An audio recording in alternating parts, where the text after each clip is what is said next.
Welcome to Your Strata Property, the podcast for property owners looking for reliable, accurate, and bite-sized information from an experienced and authoritative source. To access previous episodes and useful strata tips, go to www.yourstrataproperty.com.au. Hello and welcome. I'm Amanda Farmer and this is Your Strata Property. Today I'm flying solo, which I haven't done for a few weeks, and I am looking forward to it. Today I want to talk about tenants in strata, and the reason this is at the front of my mind is because today I delivered a workshop to some strata managers in Sydney, and I was running through with them the proposed new strata laws for New South Wales. These are laws that we are expecting will take effect around November, December this year. Parts of the law have already been made, and that's the Strata Schemes Management Act 2015 and the Strata Schemes Development Act 2015. And parts of the law remain in draft, and those drafts are the regulations for each of those acts. Now, the regulations came out about a month ago, the draft regulations, and part of my exercise with my strata managers today was to go through both the acts that have been made but haven't yet commenced, as well as the draft regulations. And in the process of going through those, it came to my attention that there was quite a bit of concern, I guess, about the role that the new laws and proposed new laws provide for tenants living in strata schemes, and how strata managers were going to be able to meet the requirements of the new legislation when it comes to including tenants in meetings and making sure that they receive the documents that the legislation requires them to receive. So I thought I'd take some time this afternoon to go over some of those points, and they're relevant both to strata managers and to tenants, of course, and investor owners. So I'm sure we have a variety of those stakeholders listening in, and I'm going to give you a summary of the key points in both the new law that has been made but not commenced and the draft proposed regulation.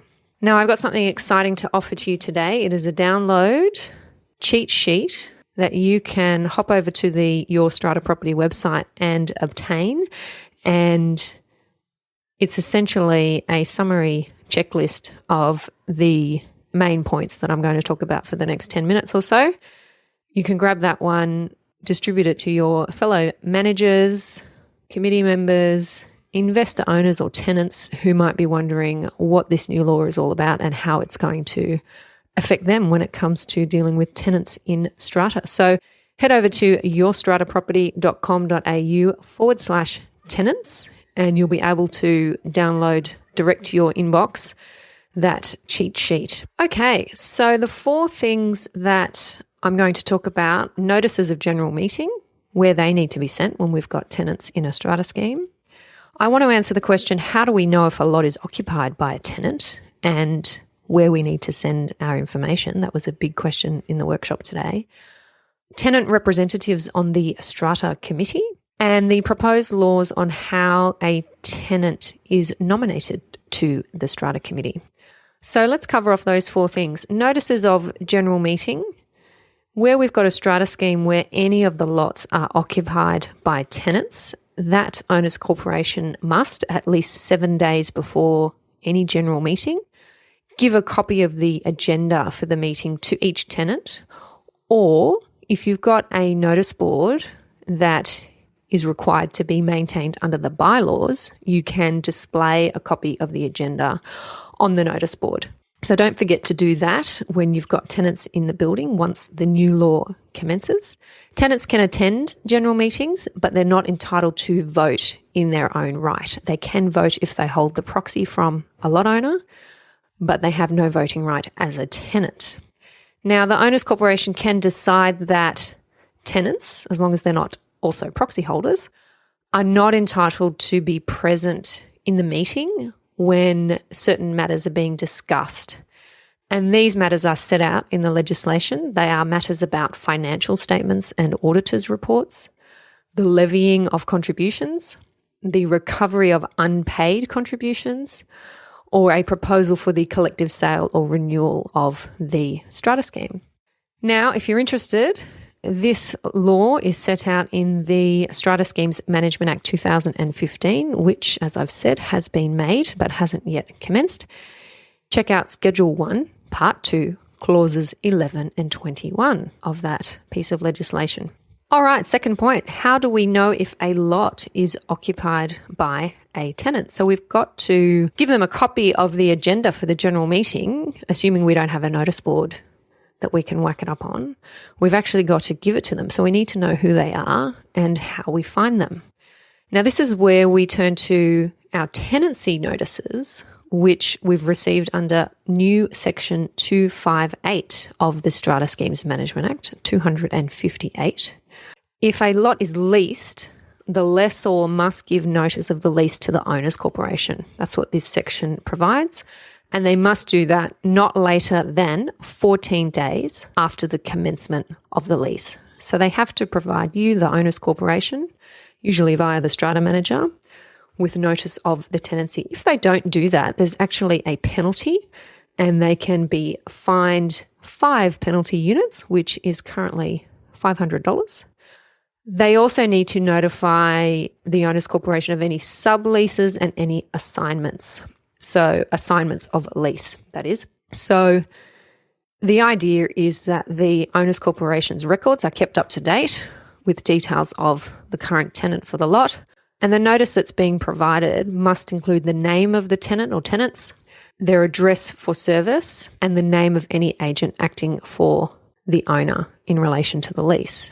So assuming lessors and real estate agents keep owners' corporations and strata managers up to date, which I appreciate they don't always do, and it is a source of frustration, then these notices should be provided in a timely manner and should contain the information that you need to be able to give a copy of the agenda for general meetings to each tenant. All right, now the third point that I want to talk about, tenant representatives on the Strata Committee. Now, again, this is law that has been made. It's Section 33 of the new Strata Schemes Management Act. Where there are tenants for at least half of the number of lots in the scheme, the tenants may nominate one tenant representative to sit on the Strata Committee. And I'm using the term Strata Committee because that's the term under the new legislation for what we currently know as the Executive Committee. Now, a tenant representative on a committee is not entitled to vote or put a motion forward or nominate anyone for office, and is not entitled to themselves act as an officer of the owner's corporation. And they're not counted in determining the quorum. So they're there. They can discuss items with the other committee members. They can put their views forward on motions, but they can't vote and they can't put forward motions. So as I said, that's Section 33 of the new 2015 Act, expected to commence at the end of this year.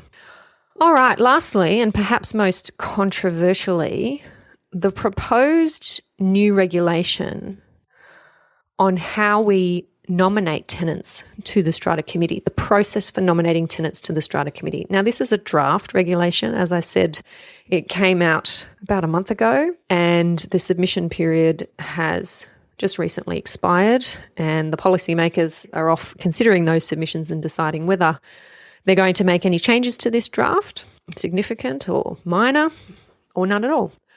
And the draft regulation proposes that an owner's corporation of a scheme where at least half of the lots are occupied by tenants holds a meeting of tenants. The purpose of the meeting is to nominate someone, a tenant, for the position of tenant representative on the Strata Committee. Fair enough. The meeting of tenants must be held not later than 7 days before the annual general meeting, and the notice of meeting of tenants must be sent to tenants at least 21 days before the annual general meeting. So the way I see it, the committee is nominating a date for the annual general meeting. They're then tracking backwards probably about 1 month, say 28 days, and they're working out when they have to send notice of a tenants meeting, because that has to be 21 days before the annual general meeting, and when the tenants meeting can be held, because the tenants meeting has to be held not later than 7 days before the annual general meeting. And the tenant representative is nominated at that meeting. So the proposed regulation is essentially seeing owners' corporations where at least half the lots are occupied by tenants having to hold a separate tenants meeting at least 7 days before the AGM. I probably don't need to point out the administrative burden of that, and I'm aware that submissions have been made drawing to the policymakers' attention the difficulties associated with having to call an additional meeting within a month of an upcoming annual general meeting. So I'd be interested to see how that proposal is dealt with when we have the final regulation. That is draft Regulation 7 in the draft Strata Schemes Management Regulation. So those are my thoughts on tenants in strata under the reforms to New South Wales strata law, most of which will come into effect at the end of this year. And we wait to see what, if anything, will happen to the draft regulation on nominating tenants to strata committees. If there's any changes in that respect, you will be sure to hear from me. So don't forget to head over to yourstrataproperty.com.au/tenants. Grab your download for today, your cheat sheet, your summary of these important points. And if you have any questions, as always, feel free to shoot them through to me. Add a comment to the comments section, and I'll be sure to address those on the show for everyone's benefit. Talk to you next time. Thank you for listening to Your Strata Property, the podcast which consistently delivers to property owners reliable and accurate information about their strata property.